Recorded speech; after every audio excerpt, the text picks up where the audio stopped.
Parashat Yitro. It's quite interesting that the portion of the Ten Commandments should be named after a Midianite priest. And the question is why? One answer, which I've given before, is because the priest converts to Judaism. The second answer, however, is that even if he had not converted, Yitro provided the kind of structural administration that made the Torah work for the daily lives of the Jewish people. And this is the importance of administration. This is the importance of making certain that not only do you have the right ideas, but that you have the necessary administrative know-how to implement those ideas. And let's go just a little bit further into this. Yitro watches Moses working all day from sunrise to past sunset. And Yitro says to Moses, Navol tibol, you're going to just waste away. Tamata gam ha'am hazeh asher imach, you and the nation as well, because the nation is going to be terribly tired waiting to see you.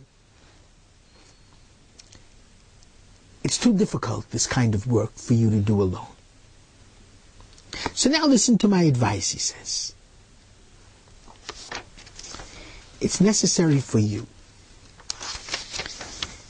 to have a whole system. ואתה תחזה מכל העם, אנשי חיל, יראי אלוקים, אנשי אמת, שונאי בצע. Look throughout the entire nation for people of courage, of valor, who fear the Lord, honest people, who hate ill-gotten gain, and make such people judges under you. And have a whole system of lower courts and higher courts, with you, Moses, being the highest court. And it worked. And to a certain extent, it's been working ever since. Two interesting things to know.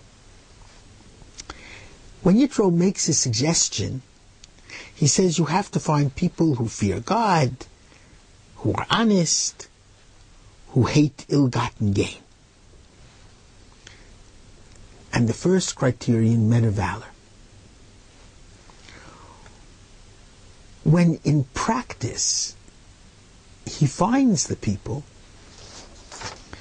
the only thing he really finds is men of valor.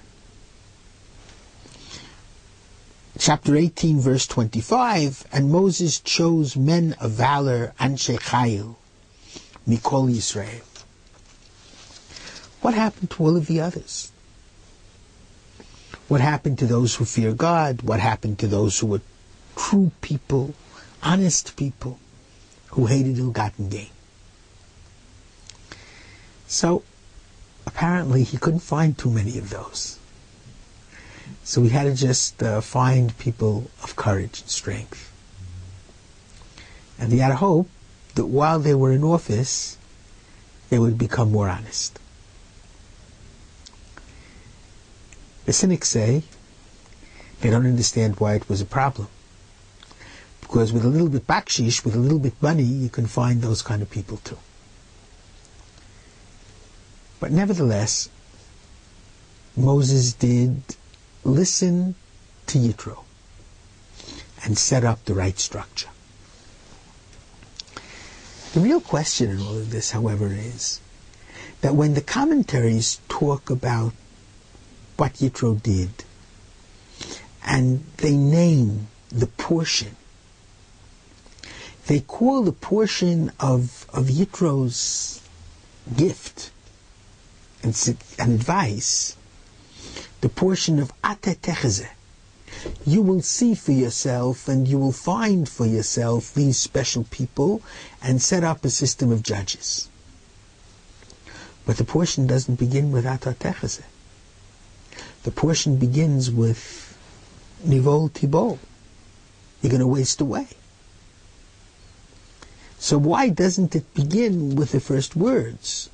Why does it go in the middle of Yitro's advice? And the answer is extremely important. You see, it's very easy to be a critic. Anybody can say, Nivol Tibo, you're going to waste away.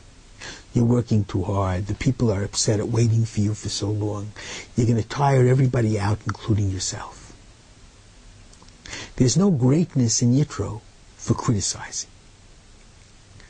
The greatness of Yitro is Atar Techazeh. He has a constructive plan to change the situation.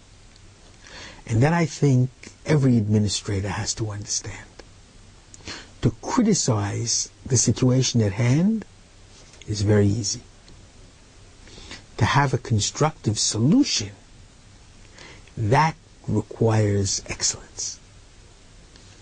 I once had a very close friend. We went to college together. And we were in creative writing class. And we had to produce a paper, a poem, a story, every week. And he would always come to me for ideas. I hadn't seen him for many, many years. And then I went to a college to speak, and he was there, in the southern part of the United States. And he was a professor of English. And I couldn't resist. I smiled at him, and I said to him, tell me, who gives you the ideas now? Because publish or perish, you have to write. He looked at me and he also smiled. He said, well, it's very easy. I write criticism. I write very often and I criticize other people's writings. So I have an available topic all the time. It proves the point I just made. To be a critic doesn't require creativity. To create something, even a good structure, that is very, very important, and that is creativity in itself. Shabbat Shalom.